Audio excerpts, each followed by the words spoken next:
again, it's going to be a day by day, step by step, I want to say adventure.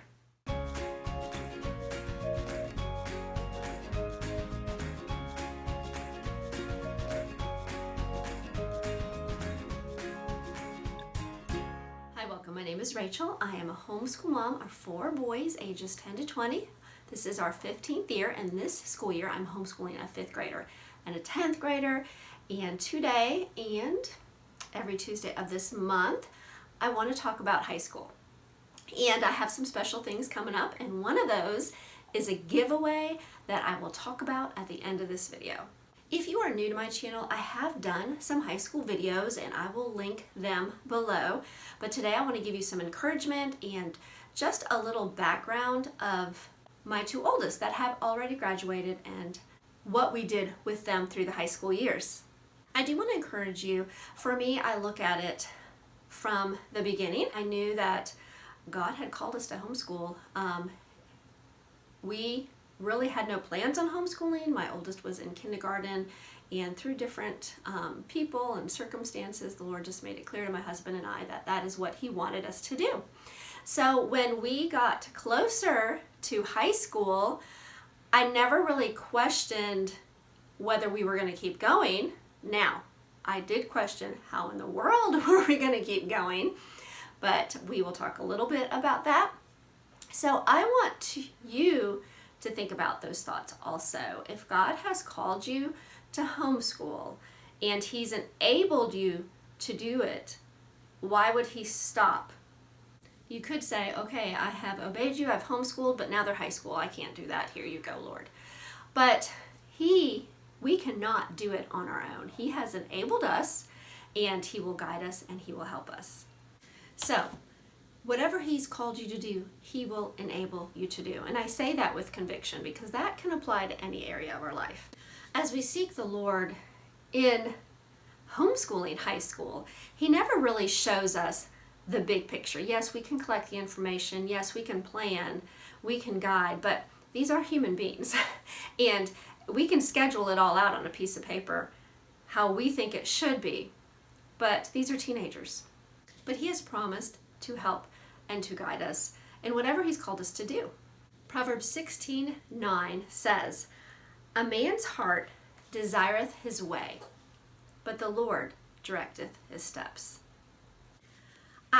I do want to read 2 more scriptures that I think will encourage you. They are both from Psalms 37, and verse 5 is our first one. "Commit thy way unto the Lord, trust also in Him, and He shall bring it to pass." And verse 23 and 24, and I know some of you might be familiar with these verses. "The steps of a good man are ordered by the Lord, and He delighteth in his way.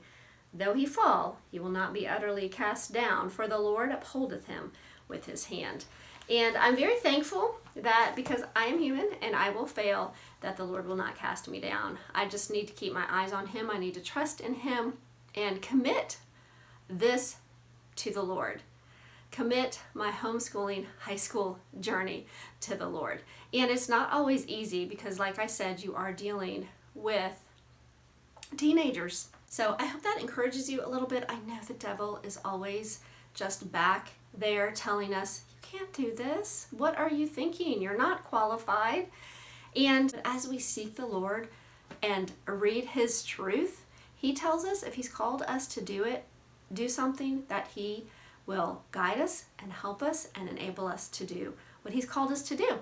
Again, it's going to be a day by day, step by step, I want to say adventure. Okay, some important things to remember about homeschooling high school is that you are homeschooling teenagers. And I'm going to talk about my 2 oldest in a couple minutes, but just keep that in mind. They are teenagers. They need help and guidance too, and you are setting the example in everything that you do and say.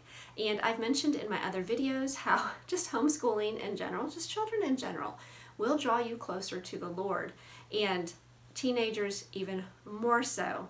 Another important thing to remember is that 9th graders are not as developed as 12th graders, mentally, academically, even physically. just like a 4-year-old, if you would compare a 4-year-old and an 8-year-old, there is going to be a lot of growth in all those areas. I just want to encourage you with that. So when you start out homeschooling high school, they just sort of left 8th grade. You can't start them at a 12th grade level. So I want you to remember that important fact. Okay, the third important thing to remember is, yes, we want to help our teens succeed academically, but just keeping that relationship, to me, is more important. And really just the relationship with the Lord. And I've mentioned this in other videos, but it is just so important. And sometimes that might be having to step back and just really quietly pray about things and pray for them and let them know that you're praying for them. I remember one thing that my husband started years ago, and that was his schedule was just crazy. He worked a lot of hours, got home late, but he would send scripture that he may have been reading or whatever was on his heart, and he would text it to all of us, including the teenagers. And also at the time, my third one didn't have a phone, but I would share it with him and his brother that morning, and he still does that, and that encouraged me to do that also. We don't do that every day. It's just if the Lord is speaking to us about something, or we're praying for them about a specific thing that's coming up, just sending a note of encouragement. That's how teenagers communicate, is through texting and their phone. And I think it means more to them than you realize. I want to mention a little bit about what I did with my 2 oldest that had graduated. And I want you to keep in mind they are total opposites. And they both did dual credits. They both worked. They both bought cars. They both had their own interest that they pursued. But I will start out with my oldest. In 8th grade, he had the opportunity to do Lego robotics, and he helped with the programming, which he researched out himself and pursued himself. It just sort of clicked with him. He also started getting into Rubik's Cubes. Let me know if you have a son or even daughter that enjoys that Rubik's Cube. And he worked on that for a few years, just building his algorithms, and did all different sizes of Rubik's Cubes and worked on those. And then he got into mountain biking in his 10th grade year. So for the homeschooling end of it, it was just basics, whatever the requirements were. That is what we worked through. So like 9th grade would have been, he actually did geometry because he did get 1 credit in 8th grade, and that was Algebra 1. And then he did geometry, Algebra 2, and he used Matthew C for that. He did biology and advanced biology, which was Apologia at a co-op. He did IEW at a co-op his 10th grade year, and then that was the end of co-op. After that, it was we went into 11th, and we just finished off with a U.S. history and just whatever basics was left. Health, finance through Dave Ramsey, and in all that, he was very active, so it was not a problem getting that PE credit, really getting all his credit. So by the time he was in 12th grade, I think all he needed was English and a half a credit for fine arts. Fine arts was something that was hard to get that boy to sit down and really focus on something in particular. So I'll tell you what we did, and that's what we counted it for. But so he ended up taking English as a dual credit at the college, thinking about going into. So he did the English, but he also did physics with Apologia, and he just did that on his own, and pre-cal, and he just did that on his own. And he was still undecisive about what he was doing. So by December, he had decided, and he just decided to finish working. He had gotten a job about in his 10th grade year and slowly worked up to where he was working a lot by his 12th grade year, and it was with somebody doing carpentry. So that was something that we were able to mark as a credit also as an elective. So halfway through his 12th grade year, he decided he was going to get a 2-year degree for welding and Associates of Science, and he really didn't need anything else except that half a credit for art. But what we did is he ended up just working full time. We went ahead and waited and graduated him in May. I look back and think of all the things I could have counted for electives, or maybe even put it somewhere else as another credit, but he had the credits to graduate. He had worked and saved enough money for school and a vehicle. He had already paid that off. So to me, he was doing great. But he ended up redoing our stairs. They had carpet and he put wood on them. But I felt like he had to do a lot of calculating, and maybe it was more math than art. But like, we did not have a skirt for the stairs, and he in the picture is laying that out, trying to figure out how he's going to cut that. So I don't know, that could have fallen under a lot of different categories, but that is what we counted it for, because in my mind, if I would have kept better records, he probably had already finished that subject. But that was something he just decided to do on his own for me anyways, and he was working full-time. So he graduated, went locally to school, got his degree in welding, and he has a job welding right now. So that is my oldest, and I hope I got everything in there. My second actually graduated in May. He is my son that was more of the ADHD tendencies. He's also a type 1 diabetic. His goal was not academics, but he was very creative. We started out basics with 9th grade. We did use Heart of Dakota with all my boys in 9th grade, their world geography for history, and we did the logic for all of my boys, including my oldest. And when he was in 6th grade, he took a photography class at a co-op, really grasped that information and saved up enough money and got a camera. I can't remember if it was 8th or 9th grade. We ended up doing a 4-H. I want to say it was just a year. I don't think it was 2 years. I think it was just for 1 year. And that really helped broaden his capabilities and his desire for photography. He really enjoyed wildlife photography. He then got a drone, and he has upgraded since then, but I think maybe a couple times. But he really enjoyed that, and by the time he was in 10th grade or 11th, he was starting a YouTube channel. He had studied all that out, was very interested. Let me go back to 10th grade. He did take a co-op class. He did do the biology, because he did physical science in 9th grade. So he did biology in 10th at the co-op, and that was also Apologia. And he also did a writing class, which they used some of IEW. It was actually a really good class, and I really think that helped him. So that was all in 10th grade with, the basics. He actually did pre-algebra in 9th, algebra in 10th, and geometry in 11th. And then he did a consumer math in 12th. So back to the YouTube channel, that actually he was able to figure all that out and did a few videos. One was teaching about the basics of photography. I'll link 2 of the videos below. The other one was a video of my son mountain biking. I mentioned he really got into that, to fixing them up, to actual mountain biking, and you can watch that video if you'd like. He does not do the channel anymore. He just did it for fun, I think. And then in 11th grade, he looked at me and said, I want to build my own computer. I was like, okay, Lord, just help me to know how to handle this. He was saving up his money, and that's what I kept saying.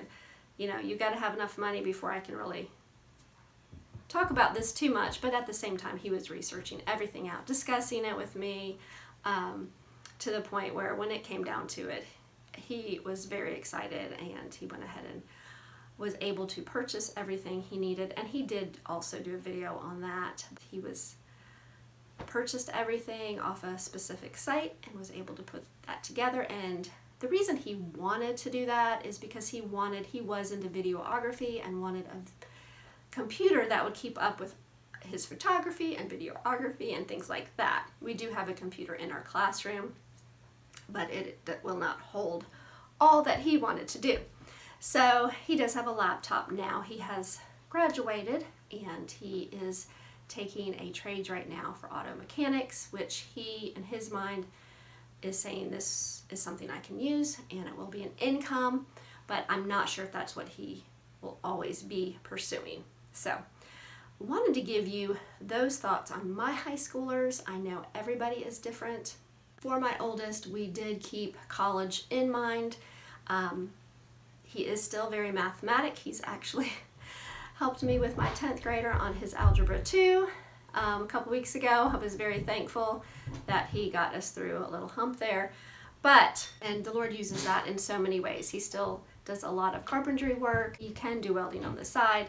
And that's where my 2 graduates are. And I'm very thankful for them. My second one actually purchased a vehicle too. And I'm just working his way and trying to pay for school. So, all right.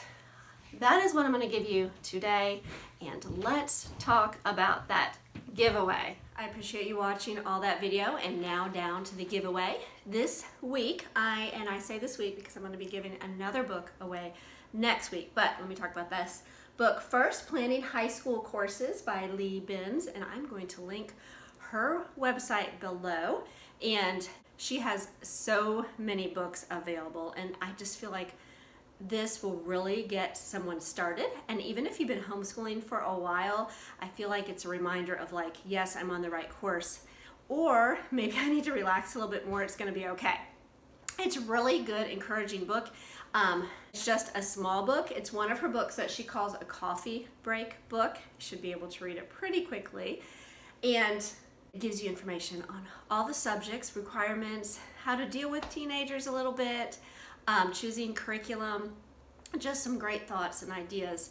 And I really think this would be helpful to anybody. So this is our giveaway this week, and I will also be giving another one of her books away next week. So how do we win?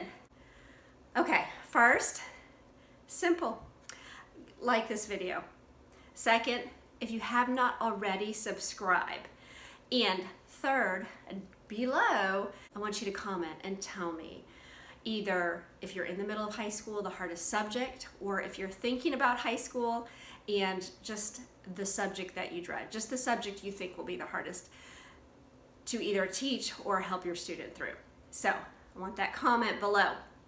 So what I'm going to do is I'm going to announce the winner through my Instagram on Friday, but I will also mention it on the community tab. So it will be announced on YouTube on Friday also. And what I will have you do is have the winner email me, and I'll give you information on how to get this book. So, like I said, give me a likes. I would really appreciate it. And subscribe and comment. And maybe there might be another mom or two that sees that comment that can encourage you. And let's all encourage each other in these homeschool high school years. So, and then I will tell you who the winner is through the community tab on YouTube, and I'll also announce it over on my Instagram. So if you're over there, you'll see, I will link that below. If you want to join us, that would be great. But in the next video, next Tuesday, I will do another high school video, and I will have another book available. And then I'll do 2 more high school videos. And one of those videos will be sort of reviewing some books that would help you in your high school journey. So, all right, I appreciate you all watching, and let's encourage each other in homeschooling high school.